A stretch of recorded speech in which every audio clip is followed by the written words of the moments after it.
اللہ جل شانہ نے اس سے پہلی آیات میں بھی اہل کتاب کی گمراہیوں کو واضح کیا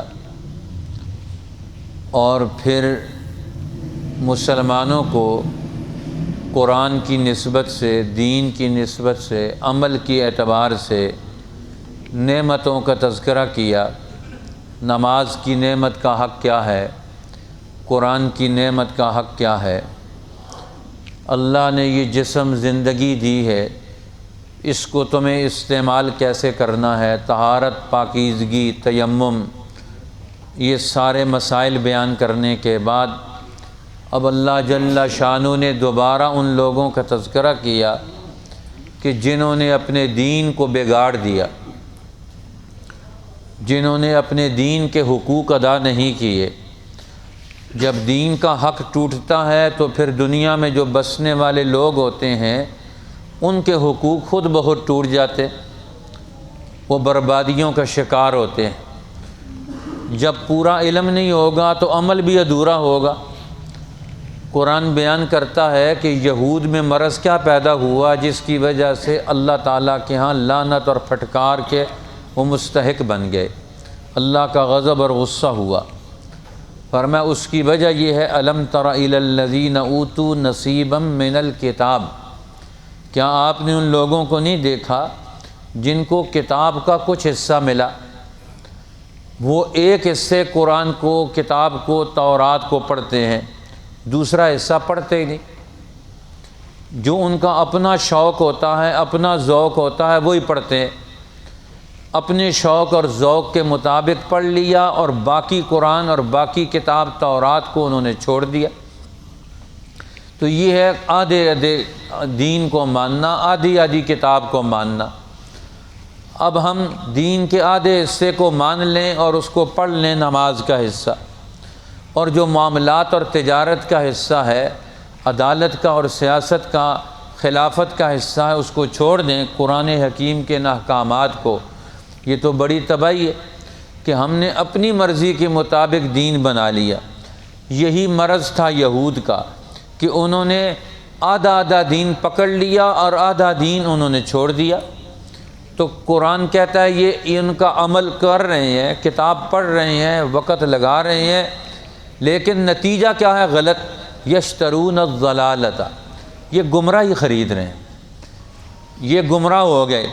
آدھے دین کو انہوں نے چھوڑ دیا، آدھے دین کو انہوں نے پکڑ لیا، اور یہ صرف نہیں، خود بھی گمراہ ہے، چاہتے ہیں مسلمان بھی اسی طرح گمراہ ہو جائیں۔ وَيُرِيدُونَ أَن تَضِلُّوا السَّبِيلَ، وہ چاہتے ہیں کہ مسلمان بھی اپنی کتاب کے ساتھ، اپنے قرآن کے ساتھ، اپنے نبی کے ساتھ آدھا آدھا تعلق رکھیں، پورا تعلق نہ رکھیں، یہ بھی گمراہ ہو جاؤ تم بھی۔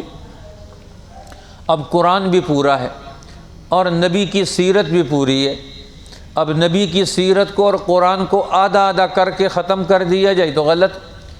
اس لیے قرآن پاک نے فرمایا دوسری جگہ پر الذین جعلوا القرآن عضین، وہ لوگ جنہوں نے قرآن کو ٹکڑوں میں تقسیم کر دیا۔ فَوَرَبِّكَ لَنَسْأَلَنَّهُمْ أَجْمَعِينَ، تیرے رب کی قسم میں ان سے ضرور پوچھوں گا کہ انہوں نے میرے قرآن کا، میری کتاب کا حق کیوں نہیں ادا کیا۔ تو اللہ تعالیٰ فرماتے ہیں یہ گمراہ ہونے والے اہل کتاب اپنی کتاب کو آدھا آدھا مانتے ہیں، آدھا نہیں مانتے، آدھی پر عمل کرتے ہیں، آدھی کو چھوڑ دیتے ہیں، اور یہ چاہتے ہیں تم بھی اپنی کتاب قرآن کے ساتھ اسی طرح کا تعلق رکھو، اور اگر تم بھی وہی تعلق رکھو گے، آدھا قرآن پڑھو گے، آدھا چھوڑ دو گے، تو تمہارا بھی نتیجہ وہی نکلے گا۔ فرمایا واللہ اعلم باعدائکم، اللہ فرماتا ہے مسلمانوں تمہیں خوب پتہ ہونا چاہیے کہ اللہ بھی خوب جانتا ہے تمہارے دشمنوں کو۔ تمہارے دشمن تمہارے دین کا نام لے کر تمہیں تمہارے دین سے کس طرح ہٹائیں گے؟ وہ یہ نہیں کہیں گے بے دینی کو اختیار کرو، وہ کہیں گے آدھے دین کو مان لو، اتنا حصہ دین کا مان لو، اتنے حصے کی باتیں کرو۔ اب وہ آدھے آدھے دین کی باتیں کروائیں گے، آدھے آدھے دین کو پیش کروائیں گے۔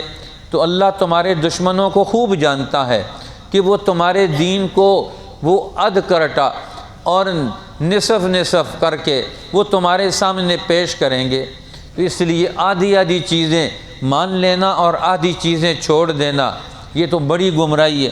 اس لیے قرآن نے دوسری جگہ حکم دیا یا ایھا الذین آمنوا ادخلوا فی السلم کافۃ، اے ایمان والو تم پورے اسلام میں داخل ہو جاؤ، خود آدھے اسلام میں نہ داخل ہو، اور اسلام بھی پورا قبول کرو، آدھا اسلام قبول نہ کرو، تاکہ تم دنیا اور آخرت میں کامیاب ہو جاؤ گے۔ اس لیے فرمایا اللہ کی مدد چاہتے ہو، دوستی چاہتے ہو، تو پھر تو پورا دین ماننا پڑے گا، یہود کا طریقہ نہیں چلے گا، آدھے دین کو ماننے۔ کفا باللہ ولیًا، تم کس کی ڈر کی وجہ سے، کس کی لالچ کی وجہ سے دین کو، آدھے دین کو مانتے ہو، آدھے کو چھوڑتے ہو؟ کیا اللہ تمہارا دوست نہیں ہے؟ کسی اور کی دوستی کی وجہ سے ڈر میں آ گئے ہو؟ کیا اللہ تمہارا مددگار نہیں ہے؟ تم کہتے ہو کہ ہم دین کے دوسرے حصے پر عمل کریں گے تو دنیا کے یہ دشمن ہمیں کیا کہیں گے؟ آج مسلمان ملک کہتے ہیں ہم سود کا نظام ختم کر دیں تو دنیا والے، امریکہ والے، برطانیہ والے وہ ہمارا ناطقہ بند کر دیں گے۔ ہم اگر اسلام کا عدالتی نظام لے آئیں تو پھر دنیا میں سے ہم کٹ جائیں گے، اگر اسلام کا معاشی نظام لے آئیں تو پھر دنیا سے ہم علیحدہ ہو جائیں گے، دنیا ہماری مدد نہیں کرے گی۔ پھر تم دنیا کی مدد کا انتظار کیوں کرتے ہو؟ پیدا تمہیں اللہ نے کیا، زمین اس نے تمہیں دی، نبی اس نے دیا تمہیں، تمہارا وجود اس نے پیدا کیا، اور جانا تم نے اس کے پاس ہے، تو پھر کسی اور کی دوستی کا کیا مطلب؟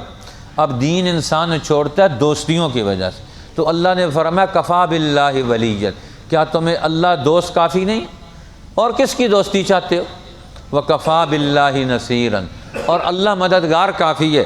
اللہ کی مدد کو چھوڑ کر اور کس کی مدد کا تم انتظار کر رہے ہو کہ اس کی مدد سے تم دنیا میں کامیاب ہوگے؟